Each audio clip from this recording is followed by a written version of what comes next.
Good morning. This is Father Stephen Kelly from St. John's Church in Detroit. And we're continuing our series of daily morning meditations, looking at the various readings that are assigned for what is known as the daily office. The daily office lectionary are the readings assigned for morning prayer and for evening prayer in the Book of Common Prayer, and it provides for us a nice systematic way of reading our way through the scriptures in the context of our prayer life. I wanted to jump once again into our lesson from the Acts of the Apostles. And part of it is I'm a huge history buff, and I love Acts of the Apostles because it has that kind of history-telling sense about it, because it's about the beginning of the church and the life of the early church. The lesson assigned for Monday morning for today has to do with the conversion of Saul, who we know better as St. Paul, yes, the writer of all those wonderful epistles that we also read in the scriptures.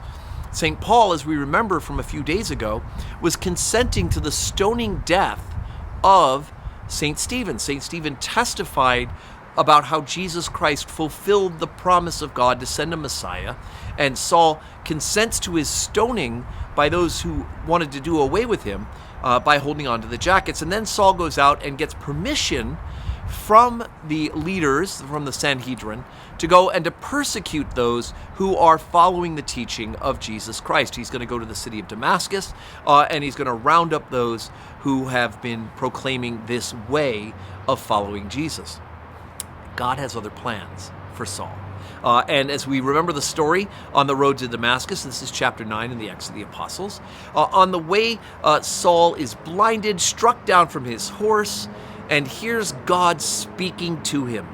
Saul, Saul, why are you persecuting me? And of course, Saul is amazed and asks who it is.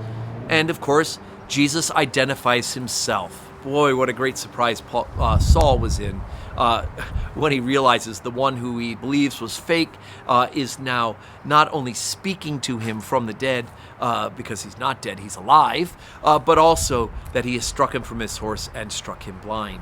And so Paul goes away in a time of prayer, and God has now put into motion what will be the mission and ministry for the greatest apostle to the Gentiles.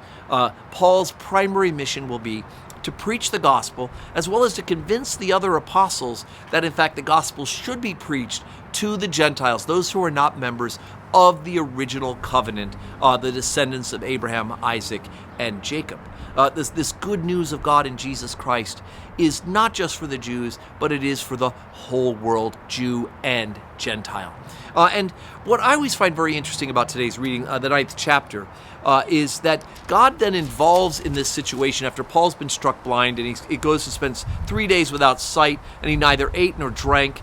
God decides to talk to a disciple named Ananias, and he speaks to him in a vision, and he says, Ananias, he says, "Behold, I'm here." And the Lord said to him, "Arise and go into the street which is called Straight, and inquire in the house of Judas for one named called Saul of Tarsus. For behold, he prayeth, and hath seen in a vision a man named Ananias coming in and putting his hand on him that he might receive his sight." And Ananias, his reaction is basically to say to God, "You do know who you're sending me to, don't you?" I mean, you can almost hear that in his voice. I mean, if God were speaking to me in a vision, I'm not sure I would start asking questions like that. Well, maybe I would. I don't know, my sinful condition. But Ananias, he comes straight out and he says, you know who this guy is, right? I've heard about this man, how much evil he's done to the saints at Jerusalem, and he has authority from the chief priests to bind all that call on the name.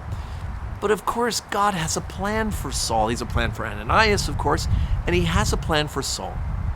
And so he assures Ananias that in fact he has this plan.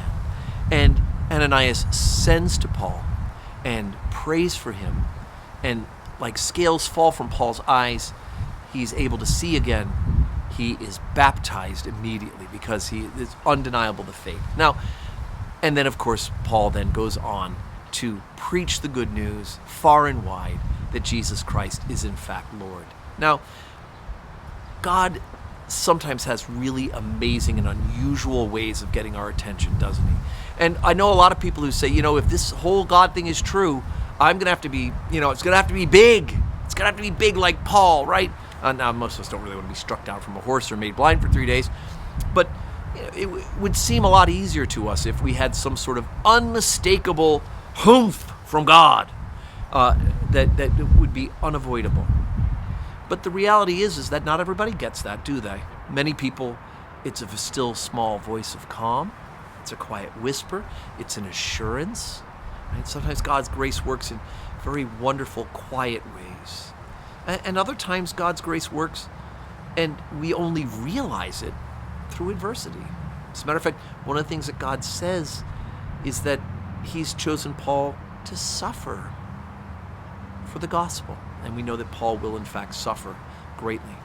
But that suffering is actually for the good of the kingdom, because the suffering will come from those who will seek to destroy the good news, and it cannot be destroyed. So brothers and sisters, I promise you God has a plan for you. And I promise you that God is in fact calling you to serve him. And whether it's a big noise and a big hello and a big knock you right onto your tush, falling from a horse, probably not likely. Or it's a still small voice, a sense of assurance, or perhaps a word from somebody else. Maybe you have an Ananias in your life who God is sending to speak to you.